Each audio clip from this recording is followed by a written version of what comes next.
a book in some situations what we're looking for. And I'm going to talk about books because I have a lot of books and people get very confused about books. And here's a good example of how you can get really kind of confused if you don't know what there you go.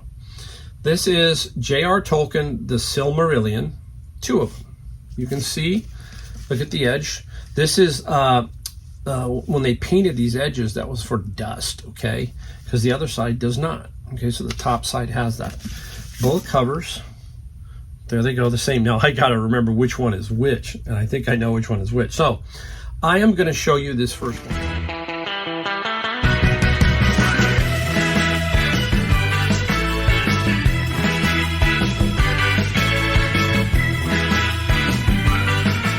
Welcome, Mike, the Golden State Picker. We've got a video today, probably shorter, but that's okay. Anyhow, I am getting ready to go to North Carolina. I have a home in the Jacksonville, North Carolina area, about 20 minutes from Jacksonville. So I hang out in Jacksonville, Western Boulevard, if any of you know that area. We are looking forward to going to Freddy's. Yep, if you know Freddy's, let me know. Freddy's is a hamburger place, and on the West Coast, we have In-N-Out Burger. And Freddy's is, I think, in Kansas City and then East Coast. Not too many. I will tell you, I'm a Freddy's fan. In-N-Out comes in second. You have a lot of people say, oh, no, Mike, you can't do that. I find Freddy's to be very good. So I can't wait to get to go to eat at Freddy's. There's another place there called Jaggers. It's pretty good. So everything's a little different. That's why I like going back and forth, because it's a different vibe over there as it is in here. And it's a different vibe thrifting. And we're going to talk about garage sailing in a second. And we'll talk about both coasts and how different it is. And when I get back to North Carolina, I am going to see my grandkids, my daughter, and my son-in-law, Adam. And Adam is a reseller, and he hauls junk. And he's also in the Coast Guard. So he's very busy. 3 kids, a bunch of dogs, a couple of tortoises. Not turtles, tortoises. I got to get that right. So he keeps busy, and I love it because when I go out there, we play golf, we thrift together, we do a little bit of everything together, and I'm looking forward to that, and we'll talk about that in a second. He has a YouTube channel called The Coastie Picker. I'll put a link down below in my description if you want to take a look at his. He's just starting out, so give him a shout out. Say, hey, Mike said come on over. He's going to get better. It's a lot of fun. You help support other resellers. That's the thing here. So we got some stuff that we sold, and we're going to show you the one item that I found today, garage sailing. And we're going to get into the topic now of this video. What is going on with garage sailing? That's my opinion here. I'm in California. I am in Silicon Valley, San Jose. And I can tell you, we are 1 million plus just in the city of San Jose. And then we have outlying cities. We have it all over the place.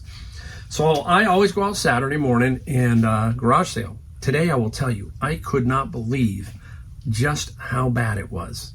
I stopped at 4 garage sales in a city of 1 million, and I covered my neighborhood, another neighborhood that I knew, and another. I covered a lot of ground today just because I went out at 8, just a little bit before 8, and driving around, and then by 9:30, I was literally done. Okay, nothing. So I have no clue.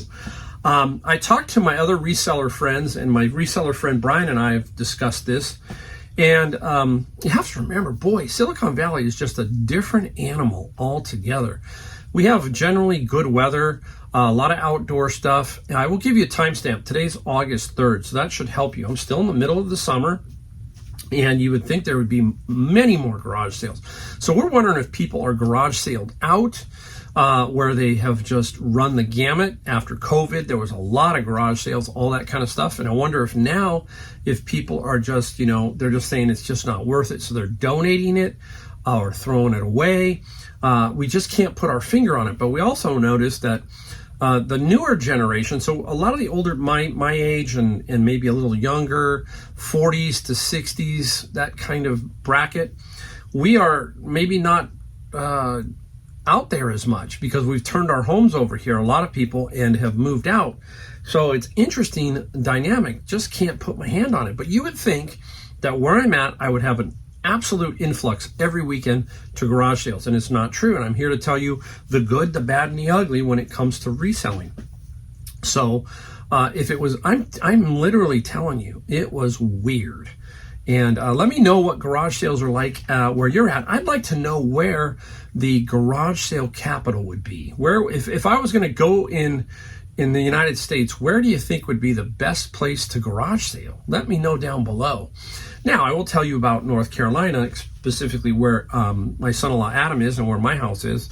We have a community that has one every year, so that's okay, but it doesn't have it all the time. The one thing I notice about when we garage sale in that area, they are thinner and they are farther apart, but they can be some fun garage sales. We hit and in estate sales too. We hit a really nice estate sale last time I was out there, and that was a lot of fun. It was a barn one, and we don't have that kind of estate sale here, and that was very interesting. So the garage selling there is a different animal because you can go quite a distance to get to these garage sales, but it's still a lot of fun. It's a different look. I like going to the antique malls and some of that stuff just to look around. Several of them all up and down in that area. Now I can tell you that my friend Kevin, the Commonwealth Picker, I have been to his house and a couple of times and been in his area, and he has to go in, I think, to Lynchburg is where he goes into to do his garage selling.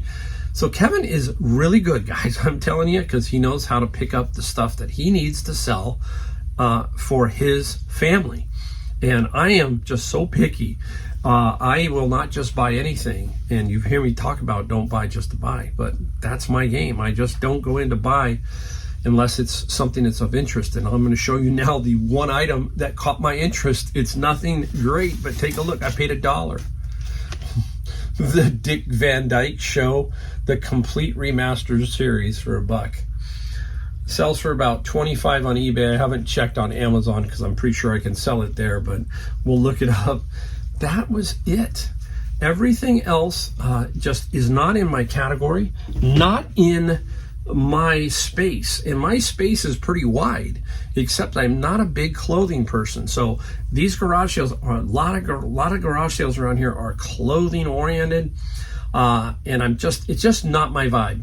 And you hear me talk about that. Unless it hits me and it's right there, I'm not going to go digging for it when it comes to clothing. So let me know what your category is. If it's the one, I want to know, because mine is golf clubs, media, books now, because I do books, electronics. So I have about 3 or 4 that I'm very good at.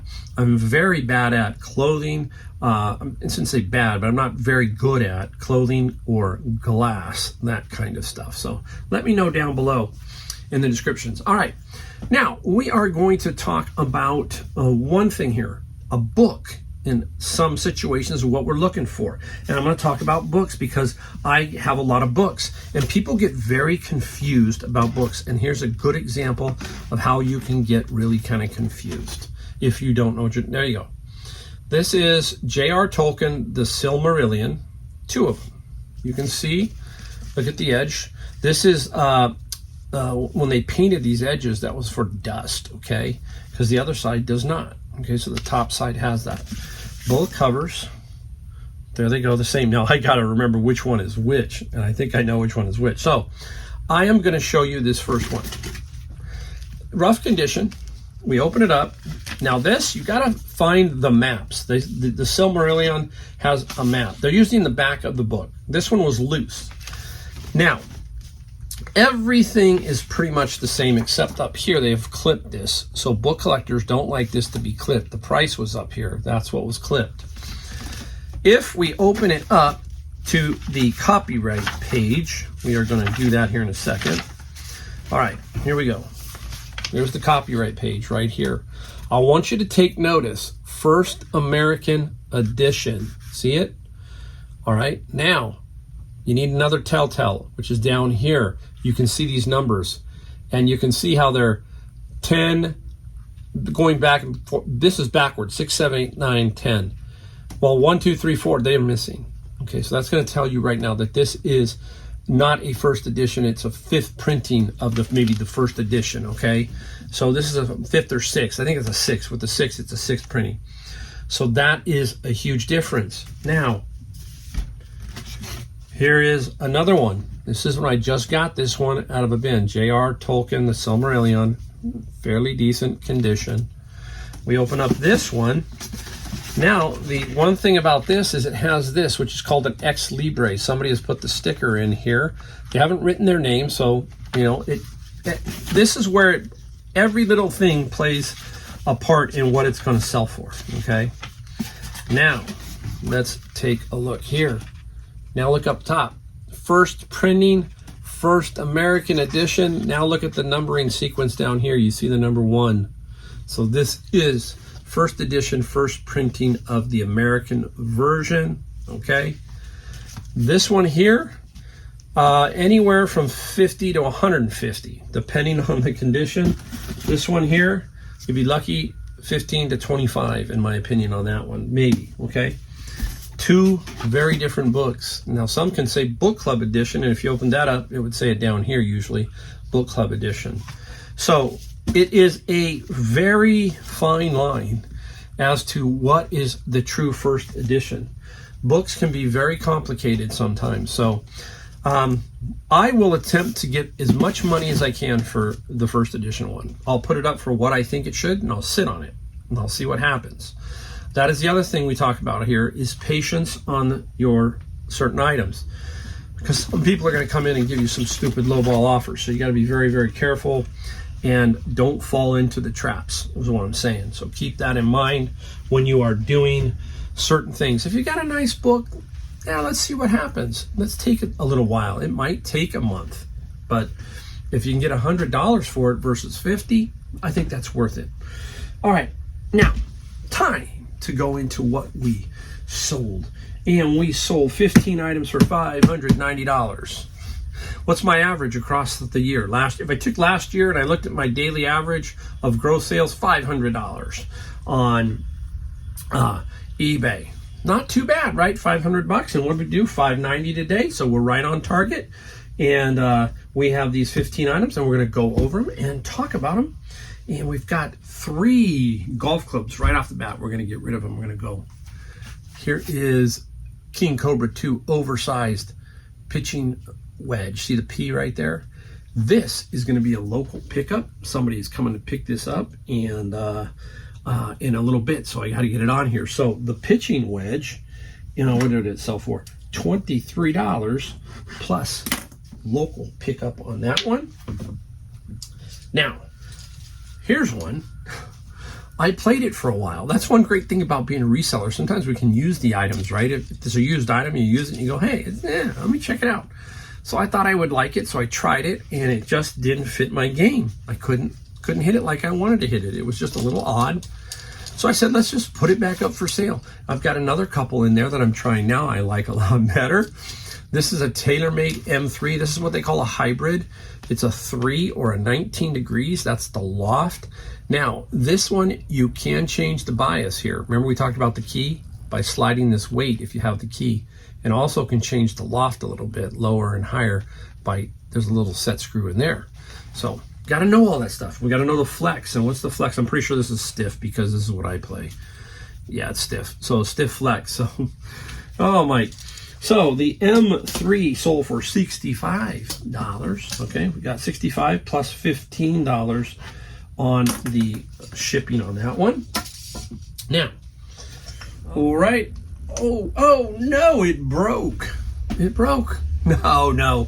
This, look at that funky thing, right?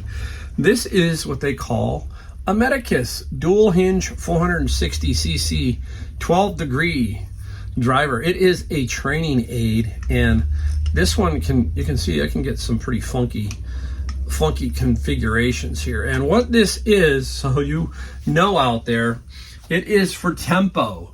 And basically you can actually hit golf balls with this, and your swing, and you're trying to keep your tempo, because if you go too jerky, you can see it snap. See, if you start to do a jerk maneuver instead of a nice slow transition, it will snap. It's called the Medicus. Training aid golf clubs, training aid baseball, training aids, any kind of sports is pretty darn good. So keep your eye out for this kind of stuff. 37 plus $16 shipping. And everybody asks, how do you ship these? You need tubes. You're going to have to find them and collect them. And you've got to keep them at, this is the key here, 6 by 6 by 48. This has to be no more than 48. You jump to 49, price is going to go crazy. I'm going to tell you, I am shipping golf clubs on average $9 from here to Florida. I shipped one yesterday that was $12. That was because it was in the middle of Kentucky somewhere. So there is a $3 or so fee that they charge if it has to be out in a more rural area. So keep that in mind. No more than 9. If you're sitting in the, I've said this over and over, if you're sitting in the center of our country, the Midwest, and not reselling, you make a killing on shipping. You don't have far to go either way. And plus you've got the whole middle and left and right. You're not going very far. I sometimes have to go all the way across the country. I'm at a disadvantage when it comes to shipping sometimes. Okay, so keep that in mind when you're out there. So there's the golf club portion of our video.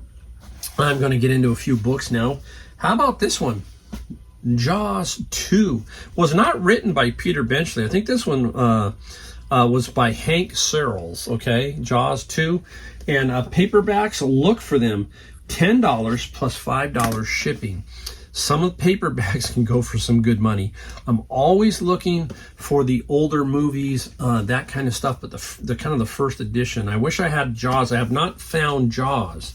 I wish I would. That one would be a very cool one to find. This one took me a while to find. What had happened? Now, I'm getting many more books, and it's really tight. So you hear me talk about how I want to move books because they can compile pretty quickly. This guy I couldn't find for a day. It had fallen and trapped itself down, and I finally found it today. I was like sweating bullets. It just frustrates me, but I looked and I go, I can't believe it got in that position. You'll be amazed at how things can get lost, found years later. Let me know in the comments if you lost something and a year later or two you found it and you go, oh, that's where that was. It's pretty frustrating when you can't find it. This is differential geometry. What I'm doing with a lot of these books that have very few comps, even on Amazon, I'm not putting them over there. I'm taking them, putting them on eBay, and running them at a very good price. And this one sold for $25 plus 9. Good price for the buyer. Move these, because this would probably never sell on Amazon or take forever potentially. So if you see somebody trying to sell these for 100, maybe go 50. If it's going for 75, go like 25. Try to move the book along. Now, interesting book here. You would never think. Look at this. Connect 4, the complete book of history, strategy, and puzzles. How interesting. Look at this. Just a very cool book on the game Connect 4. Catches my eye. And it sold for, Connect sold for $20 plus $7 on the shipping side. Super nice find there. We're going to keep rolling right into books. This one is been around a while. This is Leonardo's Knots. Just very fascinating. And this is, I think, Leonardo da Vinci's knots and different stuff. But there is something very unique about it, and I believe this is signed by the author. And there it is. It is signed by the author, so nothing super fantastic, but it helps sell the book. And we got $40 plus $9 on the shipping side. Nice. Another situation where this book would probably not sell. It does have a few comps here and there. This is called Braum. Have no idea. This is some kind of, one of these role-playing type books. And I said, you know what? Let's see if we can put it up. Took a while to sell, but it finally sold for $19 plus free shipping. I heard somebody, I was watching Instagram, and I think it was Galaxy CDs Rocks. I like to listen to him because he talks about reselling in general, and he had a person on there. And the person was thinking just like me. They don't worry about their sales day to day so much, week to week. Sometimes it's slow. We have to figure things out a little bit. But we worry about, what I worry about generally is annual. What is my annual total? What at the end of the year was in my bank account. Did my bank account grow? Did my savings grow? What happened? That's kind of the way I look at it. I'm not constantly looking over it. Now, there'll be times when you say, okay, it feels slow. Let's compare. Nothing wrong with that. Get you on track. But there are variables within each month and each quarter and so forth that can throw you off. Some people do really well during the fall. Some people do really well during the summer. So keep those things in mind when you're thinking things are slow. Now, this, what is it? I'm not going to take it out. I got this at Goodwill and I paid $7.98. I do remember this, but it took a while to sell. It's a Lexus car cover for the back, the back area, cargo net, that kind of thing. And I sold it and I got full price, $50 plus $12. Now, over the time I've had this, I had 25s and 30s. Doesn't take up a lot of room. And I just said, you know what? I'm not going to just give that away like that. And I got 50 for it. So certain things like that, seeing if someone's walking up. No. So certain things like that definitely work in your mind. And you got to say, hey, I'm not going to do that. Now, let's flip it to here. I'm going to take this off. Here you go. Lemax, Halloween's coming up. Issue. It don't work. It doesn't work. Something's wrong with it. When that happens, you're kind of stuck, right? And I bought a bunch of Lemax, and this one I couldn't test, and it didn't work. So I just finally said, take an offer. I want to move it, get my money back. I know I probably paid 8 or 9. I got 20 plus 24 shipping. Hopefully the shipping won't be as much, and I will just get my money back on it. That was, unfortunately, I couldn't get much for it. It was up for 29. I took 20 and said, let's be gone with it, basically. And that's what I did. I just said, see ya. All right, let's go into this. Now, I found a lot of this kind of stuff in my bins. This is homeschooling, and this is moving beyond the page. And it is a little homeschooling kit. And I said, hey, well, let's see if we can get rid of this. And it got $18 plus $11 on the shipping side. So nice. Anything homeschooling, it should start to really pick up right now. The homeschooling category is red hot, super hot. Okay, let's take a look at the next item. Nothing in there. Yeah, there is. Oh, did I do it the right way? There you go. It's a Daily Missile. If you've watched my show, you probably watched me show you this. And this is a very nice 4-book leather set. About 1958. And 1, 2, 3, and 4. Very nice condition. A lot of times you find them without the box. I found them with the box. Super sweet. And this Daily Missile, I took an offer. I had to think up for $129. I took a $110 offer and $8 on the shipping side. I felt that was fair. It had been up for a while, so I said, you know what? That's fair. That's not like 60 or 70. Very nice, fair offer in my mind, and I took that. So sweet little find. Religion, the homeschooling, those categories are hot. So keep your eye out for that stuff. Now, what is this one? I used to sell a lot of these. I used to get a lot of these. This one is the only one I have right now, and this is a typewriter. It's a Remington Rand, very, very nice typewriter. And these sell for $85. And I think I paid, you know where this one came from? This came from that big lot of stuff that I got. There was some Coors signs and stuff like that, and I paid $65 for everything, and this was in that. So this sold for $85 plus, how much was the shipping? $40 on the shipping. So that's a nice little sale. I'll put it down. I don't want to trip over it. Now let's talk about this box that's back here. Look at this. All right, what's in the box? What's in the box? I want to talk about that, the box, and what's in the box. How's that? Now, repeat buyer. And it's nothing spectacular. Oh, this is cool. Clapper. They bought a clapper. There it is. And that was, I think, $17 for the clapper. And the other item is, I want to show you, because I want to show you what you got to do when you're reselling these bigger items. There it is, okay? It is a 100 cassette wooden CD wall hanging case, okay? The reason I'm showing you this is the box, okay? Pretty much the box. This the cassette sold, the clapper and the cassette together sold for $68. Okay, that's what they, plus the shipping of $22. The clapper was free shipping, so it works out great because this is going to Sacramento area, repeat buyer. So this is going to be really cheap for me to ship. What I'm trying to show you is occasionally you have to keep some odd size boxes. Or like this here, my wife had those filters. Can you see them up there? Those green, they were in this box from Amazon. So I said, it's perfect for this. And it worked out really good because now I'll put the clapper in here, newspaper in here, shut her down, tape it. It's only going to Chico. That's what I'm talking about with golf clubs. Certain boxes you're going to need to kind of hold on to, especially when you have to find that odd one and you go, that works for that. Maybe pre-box that. Now, I didn't have a box yet for this. This box just showed up a day ago. So I was going to put this in here anyhow, but I'm glad I didn't, because what would have I done? I would have resized this to fit this perfectly, and then the clapper would have had to been somehow else. So now I can put the clapper in here and this, and that cubes isn't going to change much going to the Sacramento area, which is like 3 hours from me. So there you go.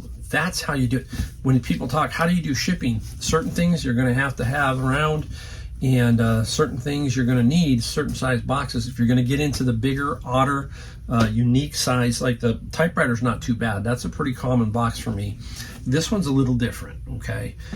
You got to sometimes learn how to resize boxes, all that kind of stuff. So that's $590, okay? Nice day.